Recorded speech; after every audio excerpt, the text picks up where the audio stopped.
chronique de Mohamed Foumaga. Longuet, les cris et les pleurs d'un artiste brisé par la barbarie. La scène qui se déroule est d'une tristesse accablante. Dans une salle terre, froide, presque étrangère à l'humanité, un homme est assis sur le sol, menotté, impuissant. C'est Longuet, cet artiste qui, autrefois, portait dans sa voix les espoirs et les rêves d'un peuple. Aujourd'hui, il n'est plus que l'ombre de lui-même, humilié, son corps déformé par la souffrance. Ses jambes, retenues par une chaise, sont immobiles, figées dans l'horreur, tandis qu'un homme, machette à la main, s'acharne sur lui avec une cruauté glaciale, comme s'il voulait éteindre la moindre étincelle de vie qui restait dans ses yeux.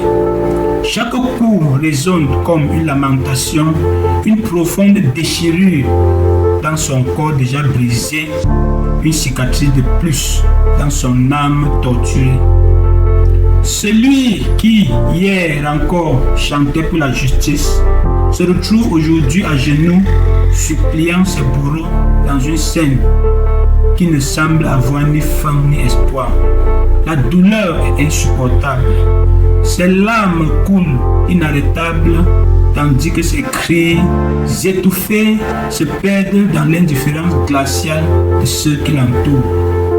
Des mains brutales frappent, piétinent ses pieds avec une froideur insoutenable, comme si ses bourreaux essayaient d'écraser à jamais la force qui habitait cet homme.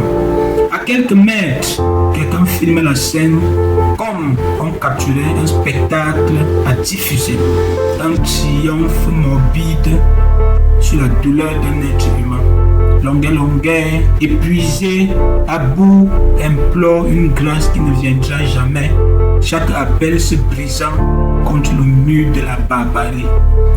Ce calvaire plonge ses racines en 2019, lorsque Longuet, après avoir déclaré que Maurice Kamto avait remporté l'élection présidentielle de 2018, fut arrêté sans pitié à Douala. Ce jour-là, dans un hôtel, les militaires firent irruption et l'amenèrent de force. Ce fut le début de la descente aux enfers. Longuet subit des tortures d'une brutalité indicible. Il raconta, après sa libération, des morts qui nous glacent encore le sang. Il disait: ils m'ont torturé avec une machette, presque à la mort, j'ai même pissé le sang. C'était un homme à terre, un corps sacrifié sur l'autel de la répression.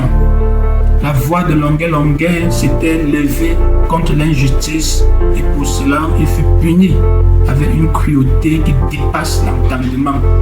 Il n'était plus simplement un chanteur à réduire au silence, mais une figure à abattre. Sa voix porteuse de vérité était écrasée et le prix qu'il paya fut celui de son corps et de son âme mutilés dans l'indifférence générale. Aujourd'hui, cette vidéo, dévoilée 5 ans plus tard, plonge le Cameroun dans l'horreur. Le visage d'un homme torturé, suppliant, n'est plus simplement celui de Longuet. C'est l'image d'un pays où l'injustice oppresse ceux qui osent parler, où la violence devient un instrument de domination. Voir Longuet ainsi défiguré par la souffrance, c'est assister à l'effondrement de notre propre humanité, à la défaite de nos idéaux les plus profonds.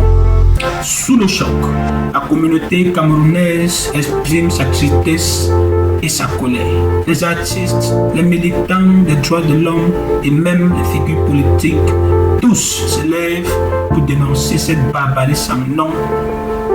Mais cette vidéo, aussi brutale soit-elle, ne pourra jamais apaiser la douleur qui hante Longuet, ni celle de tous ceux qui, comme lui, ont été broyés par un système implacable. Face à cette cruauté insensée, une question nous ronge, nous lacère. Comment au XXIe siècle, oui, comment au XXIe siècle peut-on encore accepter de tels actes? Comment peut-on regarder cet homme, ce père, cet artiste et ne pas ressentir le poids insoutenable de cette injustice sur nos âmes dévastées?